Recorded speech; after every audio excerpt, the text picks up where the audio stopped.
Students, इस video में हम पढ़ने जा रहे हैं कॉम्बिनेशन ऑफ कैपेसिटर का एक थर्ड टाइप।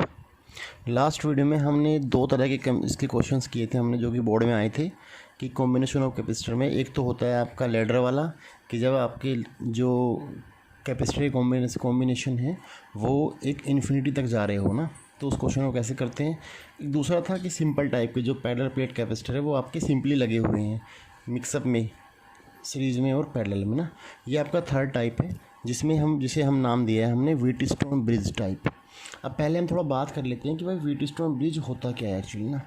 एक्चुअली ये टॉपिक तो थर्ड चैप्टर का है, जो आपका चैप्टर है करंट इलेक्ट्रिसिटी वाला, ये उस चैप्टर का टॉपिक है, लेकिन यहाँ पे इसका थोड़ा सा जिक्र है, तो थोड़ा सा इसको हम समझ लेते हैं एक बार कि होता क्या है एक्चुअली व्हीटस्टोन ब्रिज।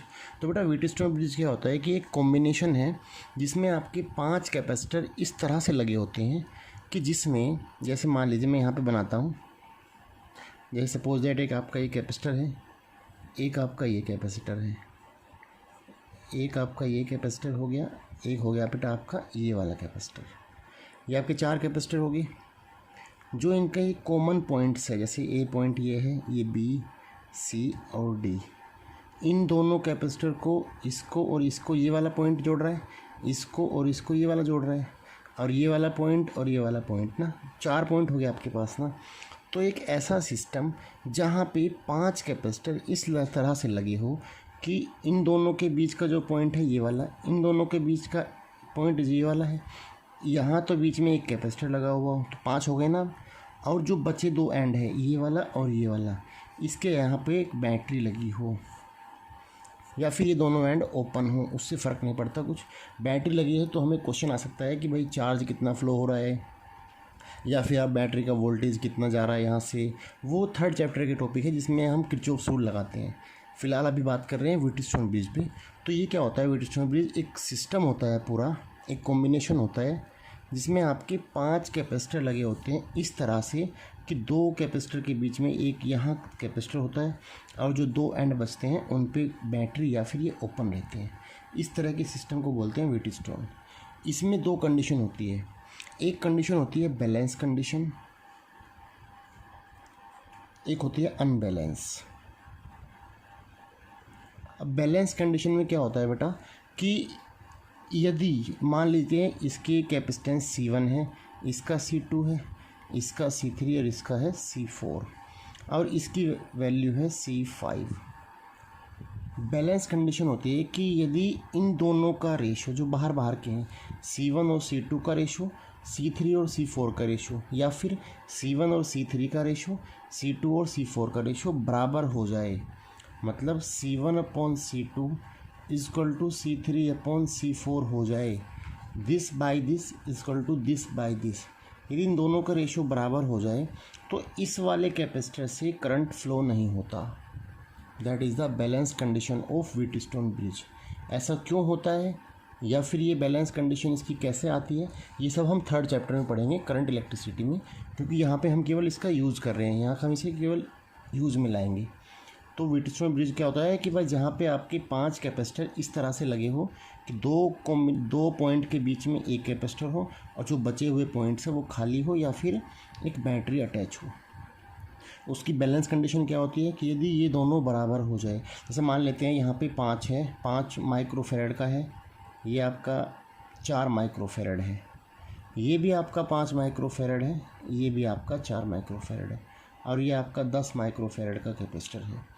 सो हो क्या गया, 5/4 इक्वल टू 5/4, 5/4 इक्वल टू 5/4। तो बैलेंस कंडीशन होगी, दोनों बराबर है, इसका मतलब इसमें से करंट फ्लो नहीं होगा। और यदि इसमें से करंट फ्लो नहीं होगा तो आपका सर्किट कुछ इस तरह का चेंज हो जाएगा। कैसे, देखो, जब ये हमारे पास कनेक्शन नहीं रहा, ये आपका ए पॉइंट था, इधर एक कैपेसिटर जा रहा है आपका, यहाँ से ये हट गया, यहाँ पे एक कैपेसिटर ये इधर जा रहा है, यहाँ पे एक ये कैपेसिटर यहाँ पर है आपका, एक कैपेसिटर यहाँ पर है, ये आपका सी पॉइंट है। आपसे बोला गया कि find the equivalent capacitance of this circuit. अब आपने चेक कर लिया कि भाई ये तो व्हीटस्टोन बन रहा है, यदि ये व्हीटस्टोन बन रहा है तो बीच में से करंट फ्लो ही नहीं होगा, तो करंट फ्लो नहीं होगा तो इसका कोई यूज़ ही नहीं है इसमें। यदि इसमें करंट फ्लो नहीं हुआ तो यहाँ से ये हट गया। अब आपसे बोला गया कि इक्विवेलेंट निकालो बिटवीन ए एंड सी के बीच में। तो आपको क्या चेक करना है, आपको देखना है कि देखो ये और ये कैपेसिटर कैसे हैं, ये दोनों सीरीज़ में हैं। मान लेते हैं इसकी वैल्यू 2 है, इसकी वैल्यू 3 है, इसकी भी 2 है और इसकी भी 3 है। तो ये दोनों बेटा कैसे हैं, सीरीज़ में हैं। और सीरीज़ में कैपेसिटर होते हैं तो इनका रिजल्टेंट निकाल लिया। इन दोनों का रिजल्टेंट से क्या आएगा, एक कैपेसिटर, थोड़ा सा इसको और सिंप्लीफाई करें तो ये ए पॉइंट आपका, इन दोनों की जगह एक कैपेसिटर आ गया आपका ये वाला, यहाँ पे दोनों है ये, इन दोनों का भी रिजल्टेंट निकालो, ये दोनों भी आपके सीरीज़ में है। इनका सीरीज़ का एक ये आ गया, इन दोनों के सीरीज़ का एक ये आ गया, और यहाँ पे आपका सी पॉइंट। अब दोनों कैसे हो गए, पैरेलल हो गए। तो आपका एक सिंपल एक कैपेसिटर आ गया, ये फाइनल आपका रिजल्टेंट आ गया। तो ये कंडीशन होती है व्हीटस्टोन ब्रिज की कि भाई यदि व्हीटस्टोन ब्रिज बैलेंस है, दोनों के दोनों का रेशो C1/C2 = C3/C4 हो, सो वी कैन सी कि बीच वाले कैपेसिटर से करंट फ्लो नहीं होता। तो आपका सर्किट इस तरह से मॉडिफाई होके ये बन जाता है। लेकिन यदि अनबैलेंस हो, यदि ये दोनों इनका रेशो इक्वल ना हो, तो फिर हम किरचॉफ्स रूल यूज़ करते हैं। क्या करते हैं, किरचॉफ्स लॉ यूज़ करते हैं हम, जो कि आपका 3rd चैप्टर का है। तो अभी फ़िलहाल हमें यहाँ पे जो भी कंडीशन होगी वो बैलेंस कंडीशन के हिसाब से देखना है, बैलेंस है या नहीं है। यदि बैलेंस नहीं है so you can use Kirchhoff's rule. तो यहाँ पे केवल बैलेंस वाले ही क्वेश्चन मिलेंगे। 3rd चैप्टर में जाके अनबैलेंस क्वेश्चन मिलेंगे कि जिसमें बैलेंस नहीं हो रही है कंडीशन। जैसे आपके पास एक यहाँ क्वेश्चन लिखा है ये वाला, ये क्वेश्चन भी बोर्ड में आया है, लेकिन ये बहुत पहले आया है, आई थिंक 2012 में आया है, लेकिन फिर भी समझ लेते हैं इसको। क्या है क्वेश्चन में, यहाँ पे 5 कैपेसिटर लगा रखे हैं, एक C1, C2, C3, C4, C5, points name कर रखे हैं A, B, C, D। बोला if each capacitor has capacitance 10 microfarad. तो जहाँ भी पहली बात तो ये कि जहाँ 5 कैपेसिटर आ गए, आपको समझ लेना है कि पहले चेक करते हैं इसको, सर्किट को जो है ट्रांसफॉर्म करते हैं, रीअरेंज करते हैं सर्किट को कि क्या ये व्हीटस्टोन ब्रिज बन रहा है क्या। यदि नहीं बन रहा है तो फिर दूसरे तरीके से क्वेश्चन को करेंगे। तो पहले चेक करेंगे कि भाई क्या ये व्हीटस्टोन ब्रिज हो रहा है। तो क्वेश्चन में गिवन है कि हर किसी का कैपेसिटेंस कितना है, 10 माइक्रोफैरड है। Then find total capacitance between A and C, इन दोनों के बीच का हमें करना है। तो पहला हमारा काम क्या है, इस तरीके से सर्किट को चेंज करना। यहाँ पे भी 5 है, यहाँ पे भी 5 है।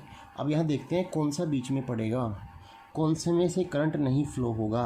अब हम इसे देख के ये नहीं कह सकते कि भाई C4 में से करंट नहीं जाएगा, या C2 से नहीं जाएगा, या C5 से नहीं जाएगा। इसको जो है हम क्या करते हैं, रीअरेंज कर लेते हैं सर्किट को, रीअरेंज दिस।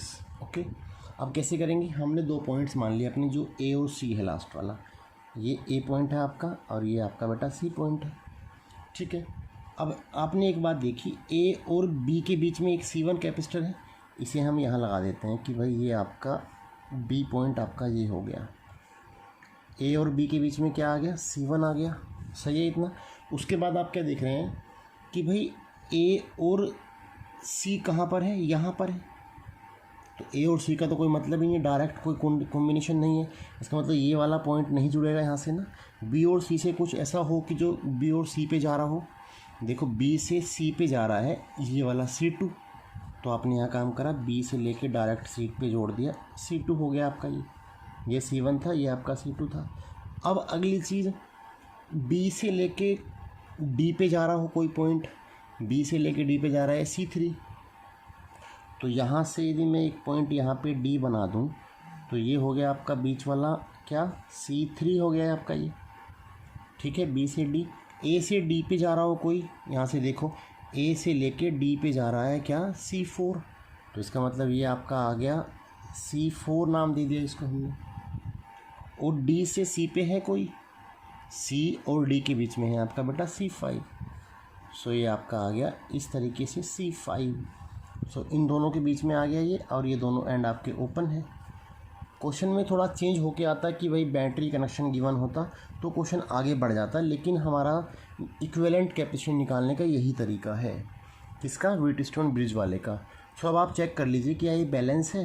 देखो हर किसी का कितना है, 10 माइक्रोफैरड है, ये भी 10 है, ये भी 10, ये भी 10, और बेटा ये भी 10 है आपका। So this by this, C1/C2 equal to C1/C2 equal to C4/C5, C4/C5। आप नंबरिंग कहीं भी कर सकते हैं, ये नहीं कि भाई यहाँ C3 था सर, यहाँ पे तो यहाँ C4 है, कोई फ़र्क नहीं पड़ता। केवल आपको ये देखना है कि इसका और इसका, इसका और इसका रेशो बराबर आना चाहिए। 10/10, 10/10 इजकल टू 10/10, 1:1। इसका मतलब इन दोनों का रेशो बराबर है, तो इस वाले कैपेसिटर से करंट फ्लो नहीं होगा। That is the balance condition of Wheatstone bridge. So C3 से क्या होगा, करंट फ्लो नहीं हुआ। तो अब आपको सर्किट को ट्रांसफॉर्म कर देना है। सर्किट को ट्रांसफॉर्म कैसे करेंगे मैंने अभी सिखाया था इधर। तो ये वाला सर्किट ही यहीं पे कर लेते हैं, छोटा सा यही। इस सर्किट को आप ट्रांसफॉर्म करेंगे तो आपका ए पॉइंट तो ये रहा इधर, यहीं पर है, ये आपका बेटा ए पॉइंट है, ये आपका ये रहा सी पॉइंट यहाँ पे। तो ये केवल और केवल क्या आ जाएगा, एक ये आ गया आपका, यहाँ पे एक कैपेसिटर ये आ गया आपका, इसकी वैल्यू भी 10, इसकी वैल्यू भी 10, इधर वाला भी 10 वाला और ये वाला भी 10 वाला। ये आ गया आपका। ए और सी के बीच निकालना है आपको। सो ये भी 10 है, ये भी 10 है आपका। 10 और 10 इन दोनों के बीच में कैसा है आपका कॉम्बिनेशन, इन दोनों के बीच में आपका कैसा है, पैरेलल वाला कॉम्बिनेशन है या सीरीज वाला है। देखो इन दोनों के बीच में सीरीज वाला है और इन दोनों के बीच में भी सीरीज वाला है। इसे अगले पेज पे देखते हैं हम। चलिए, क्या सर्किट था हमारा, कुछ कुछ इस तरह का हो गया था। एक ये था आपका कैपेसिटर, एक यहाँ पे कैपेसिटर था आपका, एक ये वाला और एक बटा ये वाला था आपका। यहाँ पे ए पॉइंट था आपका, ये आपका सी पॉइंट था। सो आपको ए और सी के बीच फाइंड आउट करना था। इनकी वैल्यू सबकी क्या है, 10 10 10 एंड 10 है। अब हम क्या करेंगे, देखो ये दोनों कैपेसिटर कैसे हैं, सीरीज़ में हैं और ये दोनों भी सीरीज़ में हैं आपके। इन दोनों का रिजल्टेंट निकाल लेते हैं पहले। इसका रिजल्टेंट क्या आ जाएगा, सीरीज़ में कैपेसिटर कैसे जुड़ते हैं, 1/C करके।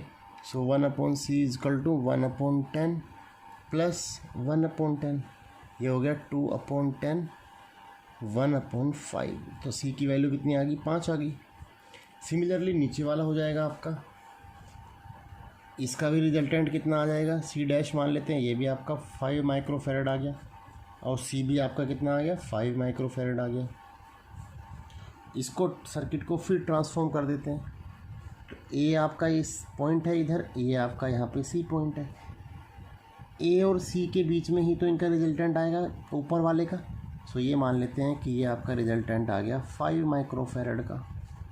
इसी तरह नीचे वाले हिस्से में एक रिजल्टेंट आएगा ए और सी के बीच, ये भी 5 माइक्रोफेरेड।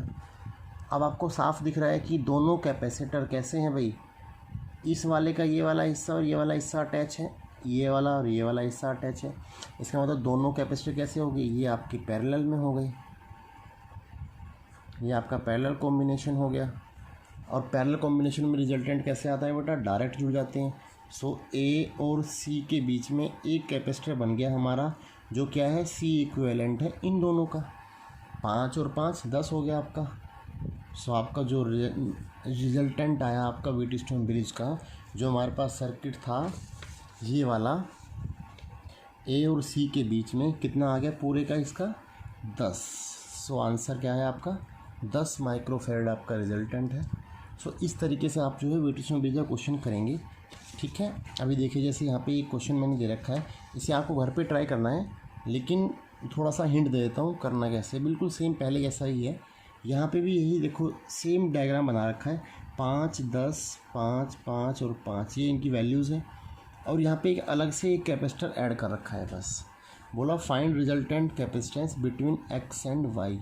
आपको ये कंसेप्ट समझ में आ गया होगा व्हीटस्टोन ब्रिज वाला, तो आप इजीली इस क्वेश्चन को अटेम्प्ट कर सकते हैं। यदि आपको क्वेश्चन कंसेप्ट समझ में ना आया तो एक बार दोबारा देखें आप उसको, बहुत आसान है, बस केवल एक बार दिमाग में बैठ जाए तो, क्योंकि इसका फ़ायदा आपको 3rd चैप्टर में भी मिलेगा। आप इसे अच्छे से अभी समझ लेंगे तो ज़्यादा आसान रहेगा। जैसे देखिए इस क्वेश्चन को करेंगे तो ये वाला हिस्सा देखिए आप, 1 2 3 4 5, ये तो अलग ही लग रहा है आपको कैपेसिटर ना। सो आप कोशिश करिए कि भाई इस वाले यहाँ से लेके यहाँ तक के सर्किट को आप रीअरेंज करें और चेक करें कि भाई क्या ये व्हीटस्टोन ब्रिज बन रहा है, WS ब्रिज बन रहा है कि WSB। यदि बन रहा है तो फिर आप उसे व्हीटस्टोन ब्रिज के तरीके से चेक कंडीशन लगाएंगे, उसमें बैलेंस कंडीशन के बाद जो आपका बीच वाला होगा, आपका जो कॉमन होगा कैपेसिटर, उसमें से करंट फ्लो नहीं होगा, उसको हटा देंगे। उसके बाद फिर से रीअरेंज करेंगे आप सर्किट को। रीअरेंज करने के बाद फिर आप उनका रिजल्टेंट निकालेंगे, जैसे मैंने पीछे निकाला था अभी। इस पूरे का रिजल्टेंट निकला। रिजल्टेंट किसका? व्हीटस्टोन ब्रिज का। और फिर साथ में इस कैपेसिटर को आप ऐड कर देंगे सीरीज में, क्योंकि इसका जो रिजल्टेंट आएगा वो आपका मान लेते हैं कि ये आ गया उसकी वैल्यू, और साथ में ये 5 वाले का है, तो यहाँ पे x और यहाँ y है। सो जो ये वैल्यू आएगी यहाँ से निकाल के उसे यहाँ पुटअप करना है और साथ में सीरीज में लगा के आपको आंसर निकालना है। और इसका आंसर मेरे को कमेंट बॉक्स में कमेंट करेंगे। जिसको समझ नहीं आएगा वो भी कमेंट कर देना कि कैसे होना है, जिसको हो जाएगा वो भी कर देना इसको, ठीक है। और किसी को भी कोई क्वेरी हो, कोई भी पूछना हो, तो यहाँ पे डिस्क्रिप्शन में नीचे नंबर गिवन है, आप उस पर कॉल कर सकते हैं। और जिसने चैनल को सब्सक्राइब ना किया हो, चैनल को सब्सक्राइब कर दीजिए, वीडियो को लाइक करें, शेयर करें और बेल आइकन का बटन ज़रूर दबाएं, जिससे कि आपको नेक्स्ट वीडियो का नोटिफिकेशन तुरंत एकदम मिल जाए। जैसे ही डाली जाए वीडियो तुरंत आपके पास पहुँच जाए। आज की वीडियो में इतना ही काफ़ी है। Thank you so much.